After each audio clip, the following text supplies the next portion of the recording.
You don't have to trust everyone, but you have to trust your own eyes. The diamond I found in the root of a tree opened up all my senses, and I set out on a great quest. Now I already have a small collection that has everything from industrial pieces to jewelry pieces.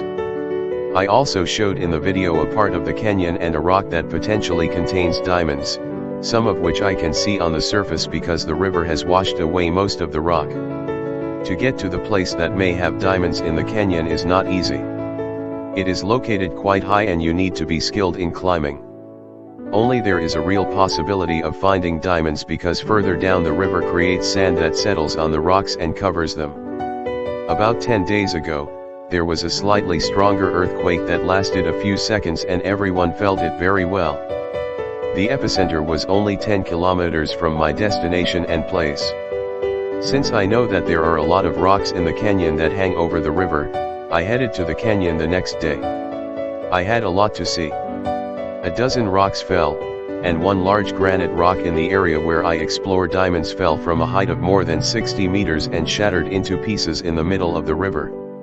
I found many different very interesting pieces, but one stood out from all of them, and even though it was in water, the transparency and deep reflection of light immediately attracted me.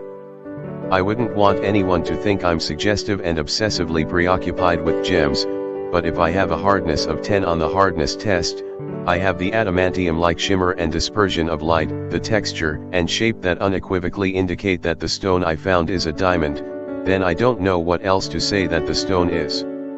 Sapphire and topaz are the most abundant here, and believe me, I have over 100 beautifully cleaned colorless sapphires and topazes that I have been cleaning and checking for days, thinking that a diamond is somewhere inside. The structure and shine deceive you many times, but when you find your first diamond, then you see a clear difference in the shine and in everything else between a diamond and a sapphire, and especially a topaz. I cleaned stone a little and recorded a video camera of a diamond that protrudes beautifully from one side, and from the other it almost completely emerges, showing its original potential.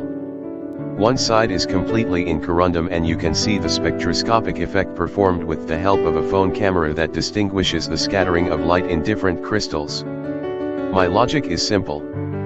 I only have my own intelligence, intuition, and knowledge, which I diligently and systematically upgrade every minute. The most important of all, in my opinion, is intuition, that is, that inner force in you that makes you look in the direction of the stone, which then simply invites you to take it. I call it God's will that directs your spirit on earth. I enjoy looking for rare specimens of meteorites and crystals, and I am also lucky that in these, perhaps the poorest areas in this part of the world, there is a custom to sprinkle the roads with small and moderately large stones that the locals pull out of the river with trucks and tractors. So I get abundant material scattered and very visible. I never ask for anything specific. Of course, I arm myself with knowledge and information every day and write down the most important things. The power of God simply directs me, and I never know exactly what I'm taking on the spot, but I can see that the piece is unusual and original. Only when I get home with the analysis do I see what I actually picked up. There are, of course, failures, but almost always some of the samples jump out with their unusualness. Look, that's how I pick up a completely unsightly meteorite or a stone that looks like a meteorite or a precious stone, and many times when I get home and start with a detailed analysis, I realize that it is quite ordinary, maybe even worthless, but I leave it to look at it. Then after some time, sometimes even a couple of months, I suddenly see an identical structure, color, and explanation on the internet that says that it is the most valuable gemstone in the world. I immediately start the most intensive measurements and identification by optical parameters and visual determinants. My logic is simple. I can make mistakes like every other person, because I don't have a laboratory and the instruments that the world's scientific centers have to prove what I actually have with me.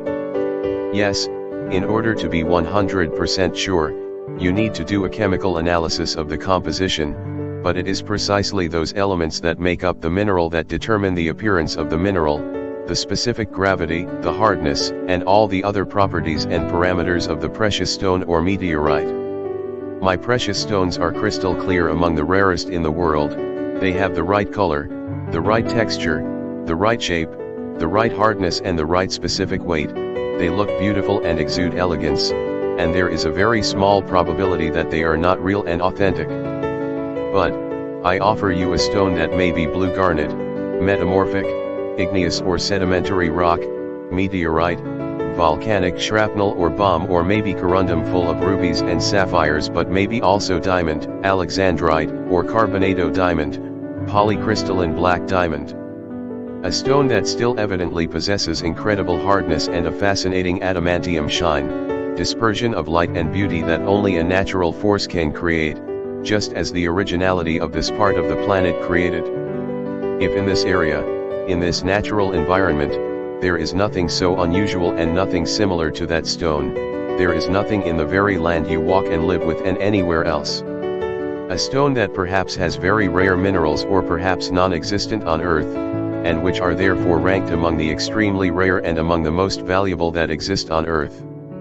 The fact is that I can't be wrong about that I have a very valuable stone with me, and not just one. The area, the territory, which I have been researching very intensively for the last few years, is geologically unique, and it is specific above all because of the river that has the softest water in the world, and the canyon, which was obviously created by enormous tectonic activity, and the clearly visible flow of a large amount of petrified lava today, with which the entire canyon is pierced, but in my opinion, and the fall of a larger meteorite, or 5 of its large parts, precisely in the part of the canyon that at that time, according to me, was in liquid or the semi-liquid phase of the formation of the Earth's crust. My door is open with crystals for health, happiness, money, and prosperity. I am not from South America, I am not from Africa, India, Madagascar, or Sri Lanka.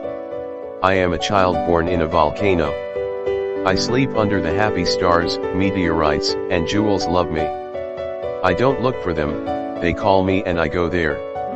When I get there, they call me and I pick them up, because my destiny, karma, and personal identity that I have carried since childhood are simply so fulfilled. Precious stones, the most precious and the rarest, can be found according to stories in only a few places in the world. These are areas of volcanic mountains. But what if there is an area on Earth and a volcanic mountain with a very turbulent tectonic past, which is clearly visible to everyone? It can be clearly seen that in ancient times it was a very active volcanic mountain, because it is full of petrified lava that flowed and petrified, and you can clearly see the dark gray, very fertile land in the wide area around the mountain, which originates from volcanic ash. But that's not the end of the surprise. What if that same area was evidently, clearly visible today with the help of Google Earth, hit by a large meteorite that broke into 5 parts, or maybe even 5 smaller meteorites? It was there that he found the most diverse and rare precious stones, minerals, and meteorites, which are the largest and most beautiful ever found in the world. What if I can prove it, and if here I continue to find the highest quality and rarest gems in the world every day?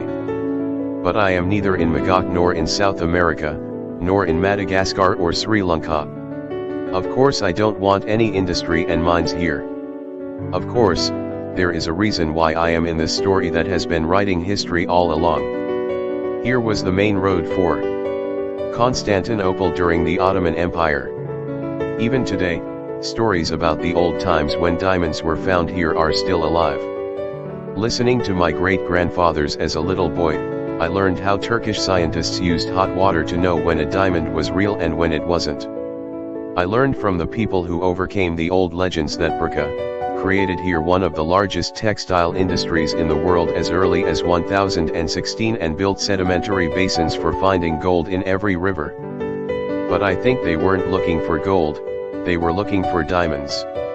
Every piece of information that I have listed here with full responsibility is completely accurate, and it is clear to everyone that it is worth a fortune. I am a child born in a volcano, I sleep under the glow of lucky stars, I bathe with bears and wake up with the silent stumbling of a fast mountain river. I offer you prestige and the #1 position on the world scene of precious stones. My gems are in many ways the best in the world right now. Of course, only if I am right about everything I have stated here, and there is a very small chance that I am not right. All interested passionate, serious collectors and scientists can contact me via email, erkajsn@gmail.com.